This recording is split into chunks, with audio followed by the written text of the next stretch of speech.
Most families don't realize their child could be waiting years for services, years, unless they take action now. Welcome, family. This is Autism Through My Eyes. I am Craig, your host, and welcome to our show here. Now, this is a show where we talk about real life, legacy moves, and giving family the tools to win. Now, today is special. This is my very first guest episode, and I had to bring someone that could drop real wisdom for families who need it most. We're talking about the Medicare Waiver Program. A program can literally change the life of a child or adult with special needs. But here's the truth. Most families have no idea what it is, how to apply, or why it matters. That's why I brought in someone who has worked in this field for over 30 years. Dr. Elkins is a transition specialist working in the field of special needs advocacy for years. And today he's going to break this down in plain English so you know what to do and what not to do. Dr. Elkins, welcome to the show. I'm honored to have you as my very first guest. How you doing? Hey, Mr. I'm doing great, Craig. Mr. Young, hey, listen, I appreciate you having me on, and I certainly appreciate what you're doing, helping families navigate through all of this. Man, I appreciate letting me share what I like to call Medicaid Waivers 101, kind of a beginner's class here. And that's really what we're going to do today. Start with some of the beginnings and work forward from there. So families are looking for ways to provide support for their child with a special needs and today I hope we can start the first of many episodes where we can Awesome. provide information to families. That's awesome, man. Thank you, man. Thank you for coming. All right, let's start from the beginning. Families hear about Medicaid and Medicaid waivers, but most don't really know what that means. Dr. Elkins, can you break it down simply? What are some of the basics of Medicaid? Sure, Craig. Yeah, absolutely. So Medicaid is a medical assistance program. Now, it's designed to help people who cannot afford medical care for a variety of reasons. They need that medical care. And it's meant to cover some or all of their medical bills. Now, what people don't realize is that the states and the federal government, they jointly handle funding Medicaid. Now, there's not one size fits all here. That 50 states, man, do 50 different things. Differs. This differs from state to state how Medicaid looks. So the federal government gives a percentage. Even that percentage of money from the federal government, it's different from state to state. It just depends on the need.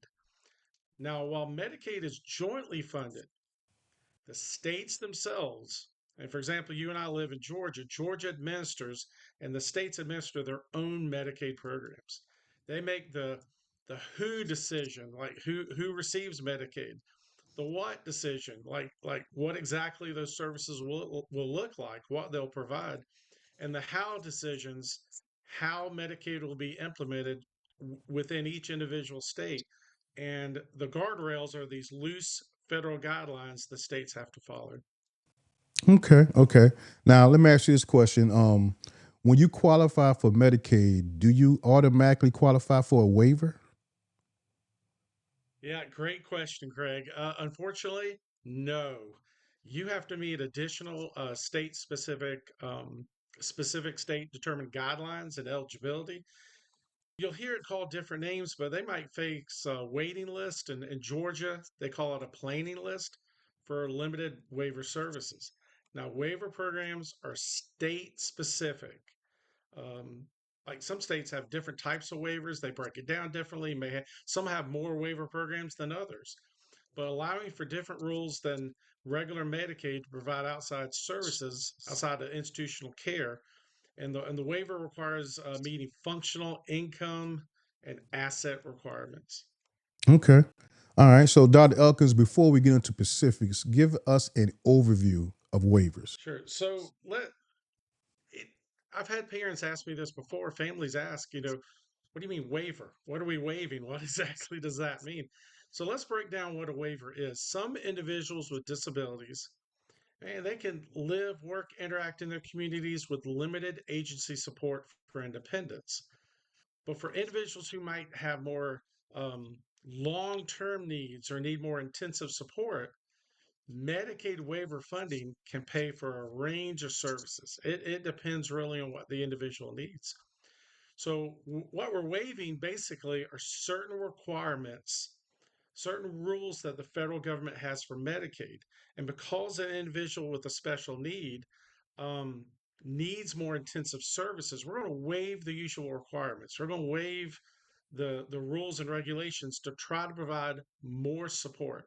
So Medicaid waivers serve people with intellectual and developmental disabilities in their home communities, and and really it's done by waiving certain requirements for services. Now, man, before Medicaid waivers, people with disabilities could only receive services if they resided, I don't know, like residential facilities, that kind of thing. But with the Medicaid waiver, the way this is, you're trying to provide services in their home or in their home community where they're used to natural supports that are already there. Now, let me ask you this: are waiver programs relatively new? Well, not really. Um, I might refer to the 1980s as relatively new, but that's another story. It's actually they've been around quite a while. So the Medicaid waiver programs have been around since the early 1980s. Okay. Um, Medicaid, by the way, itself goes back to 1965, but the waivers part of this program, the Medicaid waiver program, 1981. So I'm not going to bore you with a history lesson, but the Medicaid waiver was 1981 was part of the Medicaid Home and Community-Based Services, and that was part of a Section 1915 of the Social Security Act. You might hear that phrase occasionally. It was started to fill in gaps for individuals with disabilities who might not normally qualify for Medicaid. And now you'll note there was a part of the Social Security Act. You're going to notice a strong connection between Social Security and Medicaid. You'll find that Social Security and Medicaid go together. Um, SSI and SSDI can lead to Medicaid eligibility. Do you get Medicaid automatically if you qualify for Social Security or Social Security disability? Great question. Craig, in many states you do, but not all. Just speaking about my home state of Georgia, if you qualify for SSI or SSDI, you automatically receive Medicaid. You still have to apply for the waiver there. Now that's a separate thing. I'm going to preview in a bit what about what's coming up in the next couple of weeks by saying that we will talk more about how you can apply for all of these. I've worked with families on applying for SSI and sat at the computer and we're filling out stuff together. So I've been through it. So speak from experience that it can be a lot. They ask a lot of questions, so it can seem a bit overwhelming. But we'll talk about that. But for today, I think we're just going to stick with the basics, and we'll come back to the applying stuff here soon. Sounds good. Sounds good. So tell me this: who qualifies for Medicare waivers? So Medicaid waiver programs, I'm going to quote straight from the Georgia regs here. So straight from uh, the Georgia regulations on this. So the waiver programs help people who are elderly or have a disability live in their home or community instead of an institution such as a nursing home or intermediate care facility. And it's designed for people with typically intellectual developmental disabilities. Now, there's some guidelines to this, though. You have to, of course, qualify for Medicaid. That part has to be taken care of first. Qualify for Medicaid. Now, you have to have a diagnosis of an intellectual or developmental disability. And I need to take a quick detour here on that. For families of like high school age children, when they're in the school setting, it is important to request or at least ask for it to be considered that testing be done, a psychological evaluation. Um, in my experience, when families have looking for that diagnosis, a lot of these things have to be diagnosed by a physician, but there's certain things that could also be not diagnosed, but can be included in a school psychological that help speed up the process to get the waiver. I know in the past in Georgia, working with our Department of Behavioral Health and Developmental Disabilities, they've asked for things like not just a psychological IQ test, but Okay. they've also asked for adaptive testing just to see where the child is as far as living skills and things like that, daily living skills. So just to note that diagnosis of an intellectual or developmental disability can speed up the process a little bit to have testing that's been done more recent, usually within the past 3 years. And then finally, if the other determination factor is the individual currently receiving or may need intermediate care facility services. We prefer community based services. I think typically where we live around the Southeast Georgia area, you're going to want services that are in your home community as much as possible. So, Craig, I'm gonna take a moment. I want to think of an analogy here, what we're doing. It reminds me when you open a box on Christmas and you open that box, man, and you realize straight away when you open that and you get that dreaded message where it says some assembly required or batteries not Yeah. included. That's Yeah. what this feels like, man, when you're doing with this. You open this box and it's like, we got a waiver.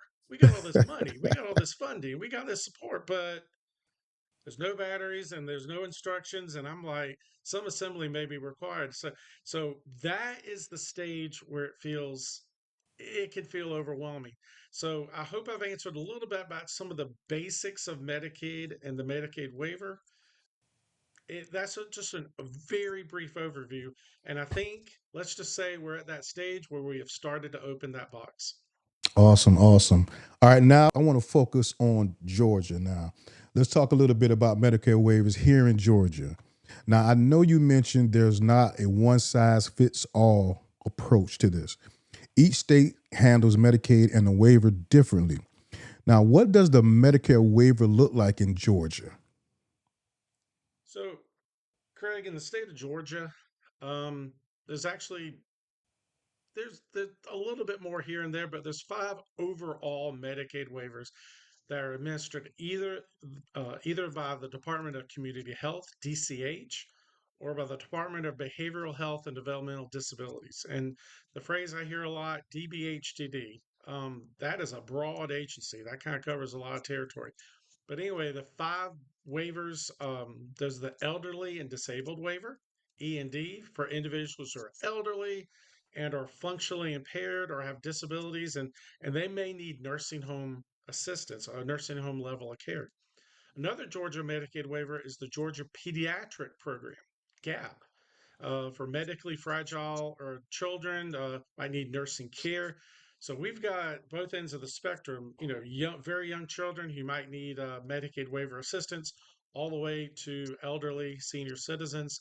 But there are typically, oh, there's one more, by the way. I do want to mention there's another waiver. It's called the Independent Care Waiver, the Okay. ICWP, the Independent Care Waiver Program.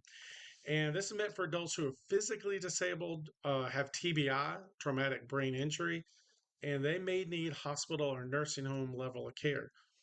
But the waivers I typically work with as a high school transition specialist are what we call in Georgia the now and the comp waivers.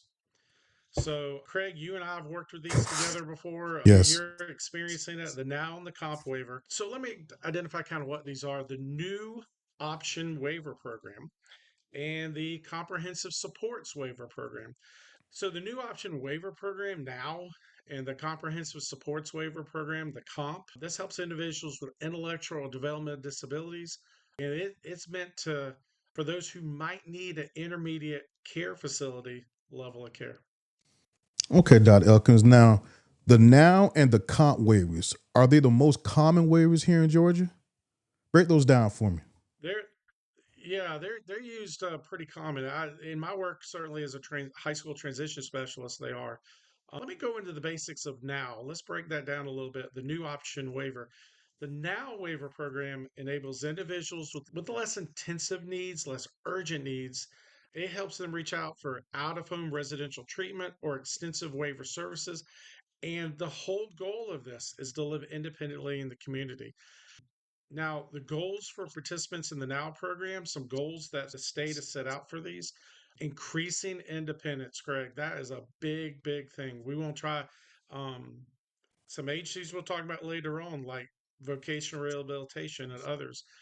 Those are all really trying to increase the level of independence as much as possible. And higher quality of life for people with developmental disabilities. Try to, engage in a variety of different programs and services and events as much as possible. So the Now program is meant to support families in caring for relatives with developmental disabilities. It's designed to increase the flexibility of service planning and delivery to meet an individual's needs and avoiding the need for more intensive services as much as possible. I want to I want to mention, just digress for a second, like in the high school setting for IEPs, we use that phrase least restrictive environment. We want the individual in an environment where they can thrive and be involved and not be held back in any way, to reach their highest potential. And so that's a sense of what I think with both services, both now and comp waivers, but especially with the now waiver, is trying to help them get support, but as independently as they possibly can. Now I'm gonna now move into the comp though, because in that situation with the comp waiver, the comprehensive support waiver program, comp waiver programs for individuals who need comprehensive, intensive services still live in the community, but they're going to need more assistance, more service hours at a care facility, perhaps rehabilitation programs, things like that. Now, individuals eligible for the comp waiver program, they need out-of-home residential support and supervision or intensive in-home services to remain in the community. So I want to say with the comp waiver, we'll talk more about services later. That will be an episode unto itself. But with the now the sorry, with the comp waiver, they could do services in the home and out of the home, and it just really depends on what the individual needs. So now I want to mention, Greg, I'm sure we may have an audience here that is in other states. As you and I both already said, yeah, there's no one size fits all here. Like Georgia has fundamentally like five waiver programs. South Carolina has at least eight different waiver programs that I'm aware of. Other states have more. Some states will piece things together differently. It all depends. And like I said before at the beginning, Medicaid and the Medicaid waiver administered by the states. It can get very different depending on where you move. Dr. Elkins, man, I really appreciate you unpacking the basics and getting this process started for us. I've been sharing my son's journey throughout this whole process. I believe you have someone near and dear to your heart that you want to talk about to highlight where you were going and where you're going next. Okay. This one's kind of tough. I appreciate it, Greg. This is tough because this it's tough because it's my brother Jonathan, his wife Marie. I know some of the challenges that they've been through the years. Man, they have put in the time and the hard work to provide for their son Joshua. Um, so love my nephew dearly. He's got the best smile. He's 29. He's turned into big 3-0 in December, which just floors me, man. I it just can't believe he's turning 30. So I want to tell you about his journey to kind of give you a preview of where we're going next. So I've been to so many great presentations through the years, and man, the information is fantastic. I do not claim to be an expert. I've learned and listened to the experts throughout the years, but there's so many names and programs that it can get overwhelming. So Jonathan and Marie, my brother Jonathan, sister-in-law Marie, they had to deal with all that. But to me, their story highlights a determination, kind of what I call fight the frustration. It's Right. it's you gotta fight the frustration when you unpack that box and of Medicaid waiver. We went over some basics here today, and you unpack that box and you look at it, and you're man, no directions, assembly required, and no batteries, and it feels overwhelming. But you have to fight through that as much as you possibly can, and they certainly have with my nephew Joshua. Um, so my nephew Joshua was diagnosed with severe autism, variety of other diagnoses, pervasive developmental disorder. He's generally nonverbal, though he will make some gestures and for communicating. He has partial toileting needs, wheelchair access at times, generally for constraint because he is actually a very significant flight risk. That we've had a couple of episodes where we've had to some challenges with that. He's fully ambulatory, but also has some feeding needs. So um, I want to give their Medicaid waiver journey, Joshua's Medicaid waiver journey here. So in the early 2000s, Joshua began receiving Medicaid. My brother Jonathan applied for it. It wasn't too bad. Some paperwork and a lot to fill through, but wasn't too bad. Now, there's another waiver I've not mentioned yet. I'm going to describe it a little bit here, and we'll talk further about as we move along with our next episodes. But Sure, sure. Joshua was approved for Medicaid waiver. That's called the Katie Beckett waiver. Now, the Katie Beckett, it was short term, by the way. He had to, after Jonathan got Joshua approved for Medicaid, they got on a short term planning list for the Katie Beckett, but then wasn't on it for too long. So that actually worked okay. You hear stories about people being on planning lists, and we'll talk about what those are. I'm previewing next episodes, by the way, so you have to come back. Katie Beckett in Georgia, we'll talk about this basics for now. Katie Beckett in Georgia, administered by the Department of Community Health, DCH, as I mentioned before. They're one of the programs that in Georgia implements Medicaid waivers. Katie Beckett waiver waives the income requirements for Medicaid.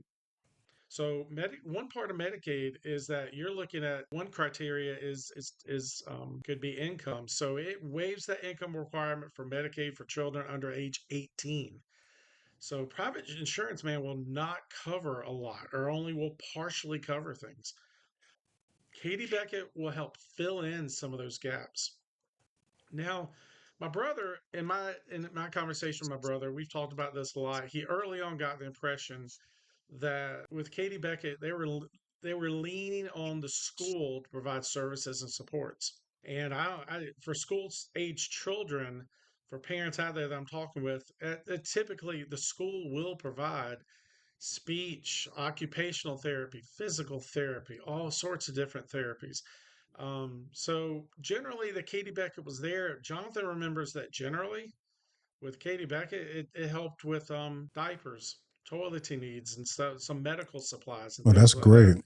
That's great. Yeah. So yeah, it's the Jonathan remembers around 2008, roughly around 2008. He and Marie had to go to a workshop for the now and the comps when that was first being unrolled by Georgia. I'm not going to go into the history. There were other waivers of different programs in Georgia, but when now and comp, roughly around 2008 range. So when Joshua was getting closer to 18, that's a moment I've spoken to families at my school before about this. They come off the Katie Beckett waiver, and then you have to start looking at the now and the comp waiver. So you have to make that transition, and you have to apply for that. It's a whole nother. You don't automatically go from Katie Beckett into the now and the comp. So Jonathan remembers temporarily being on the now waiver, had to do paperwork for that. They judged Jonathan and Marie had Joshua still in school, and were like, "Hey, he's getting services, and we there's not much to provide just yet." When Joshua turned 18, Jonathan applied for SSI. It was about age 19. It wasn't long where they started receiving comp waiver supports.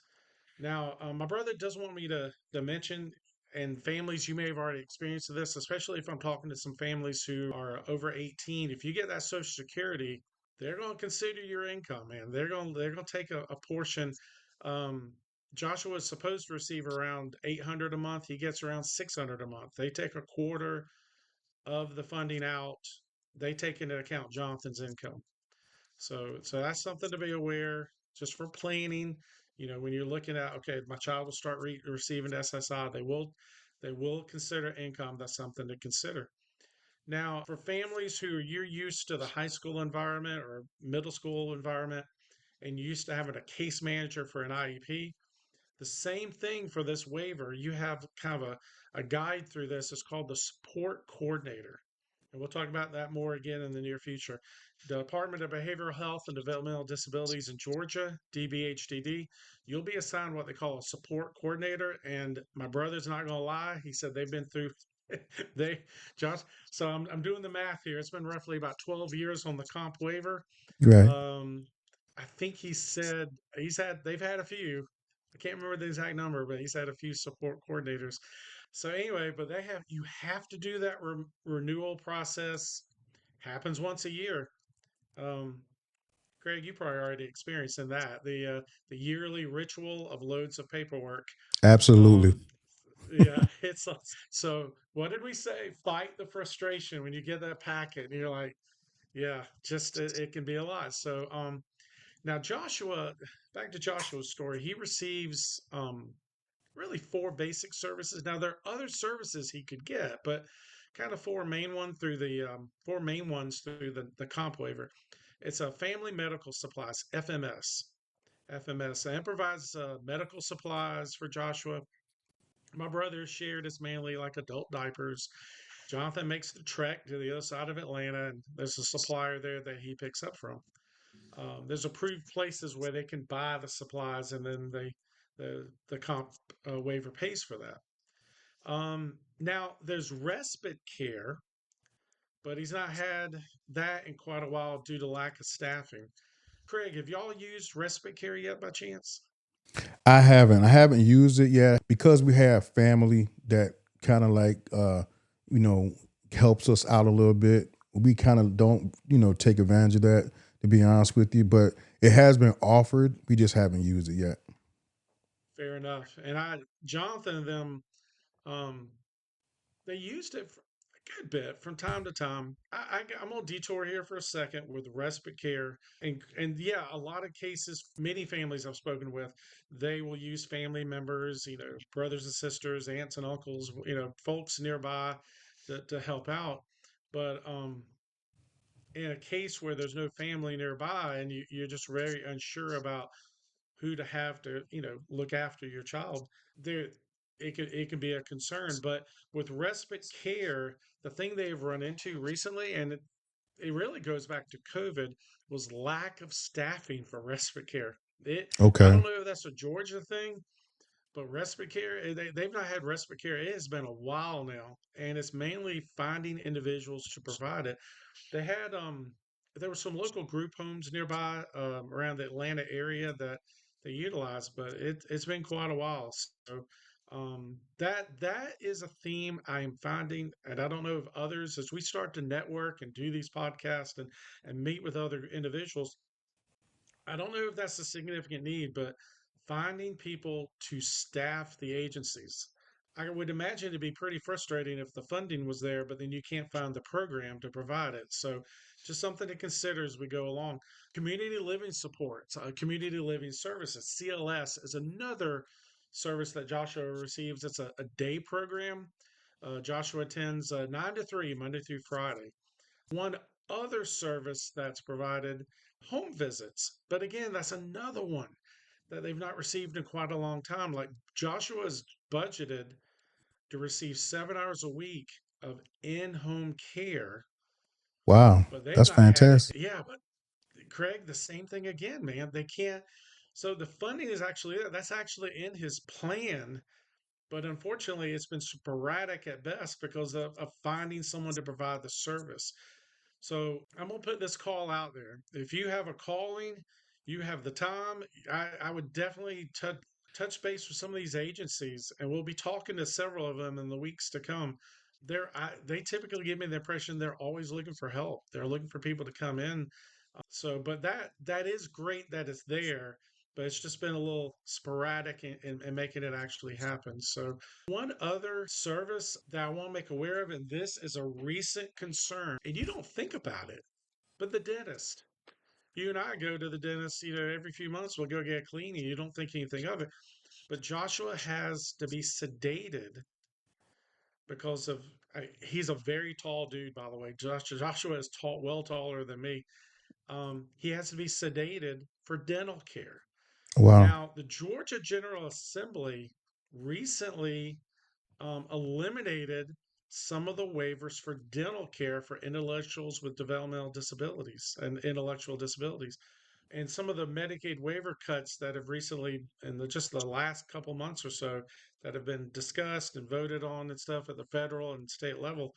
And my brother, by the way, was the one that informed me of this. He keeps up with a lot of advocacy around the Atlanta area, but um, the legislature increased the money that they would provide for dental care, but then the waivers that would actually provide the dental care have been eliminated. So there's just kind of some real confusion about exactly what's going to happen with dental care. But in Joshua's case, it's something that he really needs.